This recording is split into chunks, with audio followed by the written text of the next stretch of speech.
और अमेरिका की नौसेना और वायुसेना ने हमला कर दिया है। अब्राहम लिंकन युद्धपोत से यह हमला किया गया है। इस वक्त मिडिल ईस्ट में एक बार फिर से जंग छिड़ गई है। आपको बता दें, फाइटर जेट से ईरान पर दागी गई हैं कई मिसाइलें, एक के बाद एक मिसाइलें दागी जा रही हैं। वहीं इजराइल ने ईरान के खिलाफ एक प्रिवेंटिव मिसाइल हमला किया है। अब्राहम लिंकन युद्धपोत से यह हमला किया है। तस्वीरें भी सामने आ चुकी हैं। तेहरान समेत 30 जगहों पर बम धमाके इस वक्त किए जा चुके हैं। अमेरिका और इजराइल दोनों तरफ से ये हमले किए जा रहे हैं। ये संयुक्त हमले इन देशों की तरफ से किए जा रहे हैं। ईरान की राजधानी तेहरान पर यह हवाई हमला भी हुआ है। अमेरिका के 50 फाइटर जेट पहले ही मिडल ईस्ट पहुंच चुके थे। यानी पूरी रणनीति के तहत अमेरिका ने यह हमला किया है, ऐसा देखा जा रहा है। और जिस तरीके से हमारे सहयोगी भी लगातार ये जानकारी दे रहे थे कि कहीं ना कहीं अमेरिका जो है वो टाइम बाय कर रहा था, वो ईरान से बात भी कर रहा था, लेकिन वो कहीं ना कहीं उस टाइम को यूटिलाइज कर रहा था।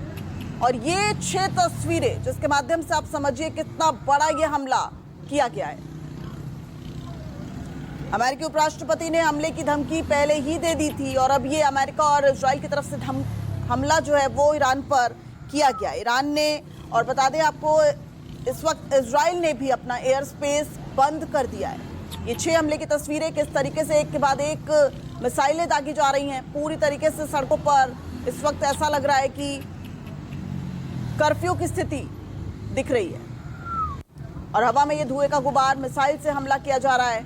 अब्राहम लिंकन युद्धपोत से ये हमला एक के बाद एक किया जा रहा है। किसी भी वक्त अब ईरान जवाबी कार्रवाई कर सकता है, जवाबी हमला कर सकता है। अब वो कितनी बड़ी होगी वो भी देखना बहुत जरूरी है।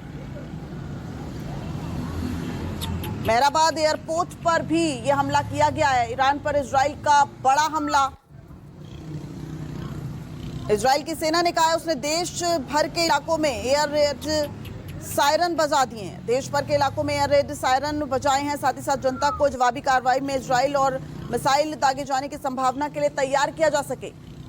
आम लोगों से अपील की जा रही है कि वो जितना जल्दी हो सके सुरक्षित स्थानों पर पहुंच सके।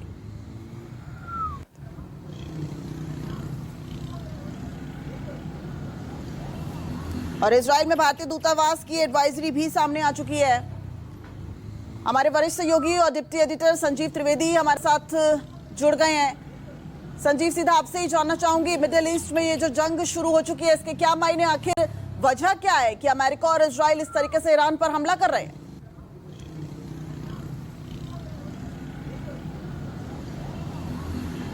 आकस्मिकता जो होती है उसका लाभ हमेशा वो पक्ष उठाने में सफल होता है जो पहले स्ट्राइक करता है। और संभवतः अमेरिका और इजराइल इसी अचानक जो सरप्राइज अटैक है इसका लाभ वो उठाना चाहते थे और उन्होंने बातचीत के दौरान ये हमला कर दिया है। आप जैसा कि जानती हैं, बातचीत तो चल ही रही थी और बातचीत ये चल रही थी, पहले ओमान में हो रही थी बातचीत, उसके बाद फिर 2 दौर की बातचीत जो है वो हुई थी जेनेवा में, और उसके बाद अगली दौर की बातचीत अगले सप्ताह वियना में होनी थी। और बताया ये जा रहा था ओमान के मध्यस्थ के द्वारा, जो कि वहां के विदेश मंत्री हैं, जिन्होंने जेडी वांस से अभी कल ही मुलाकात की थी अमेरिकी उपराष्ट्रपति से, कि बातचीत में हम बहुत हद तक सफलता पा चुके हैं और जो अमेरिका को आश्वासन चाहिए वो आश्वासन ईरान की तरफ से दिया जाना है, उसके लिए ईरान तैयार हो रहा है। और वो आश्वासन क्या था, तो वो ये कि वो न्यूक्लियर संवर्धन नहीं करेगा, यानी कि वो कभी भी बॉम्ब नहीं बनाएगा। और यही आश्वासन ऊपर से तो अमेरिका यही कह रहा था कि उसे चाहिए और ईरान वो देने के लिए तैयार भी हो रहा था। एक और जो ईरान की मांग थी, अमेरिका की मांग थी कि ईरान अपने न्यूक्लियर साइट्स के इंस्पेक्शन के लिए तैयार हो जाए और उसके लिए इंस्पेक्शन IAEA जाकर के करेगा, जो कि न्यूक्लियर वॉचडॉग बॉडी है, आप जानती हैं। तो उसके लिए भी वो तैयार हो रहा था और कल ही एक इंटरव्यू में ये तमाम बातें बताई गई थी।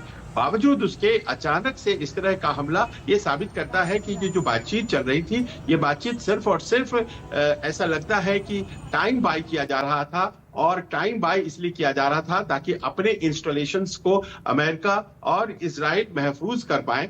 और अब इस तरह का एक जो स्ट्राइक किया गया है, ये स्ट्राइक इस बात का द्योतक है कि अगर ईरान जवाब देता है और वो अपनी मिसाइल क्षमता दिखाने की कोशिश करता है तो वो एक न्योता माना जाएगा फुल स्केल वॉर के लिए। और फुल स्केल वॉर जिसमें कि बहुत आसानी से समझा जा सकता है कि इजराइल और अमेरिका के सम्मिलित शक्ति के आगे ईरान मजबूत नहीं है। और ऐसे में फिर वहां की जो नेतृत्व है, खासतौर पर खामेनी रेजिम, उसके लिए विकल्प बहुत कम बच जाएंगे। तो इसका मतलब ये हो गया कि जो बातचीत में मांग हो रही थी अमेरिकन की तरफ से कि आप परमाणु संवर्धन न करें, दरअसल वो मांग नहीं थी, वो तो बस बातचीत के लिए थी। और असली मांग ये थी कि उन्हें खामेनी को हटाना है, और किस तरह से वो हटाना है, तो उस प्रक्रिया की शुरुआत हो गई है। जी बिल्कुल, आगे भी आप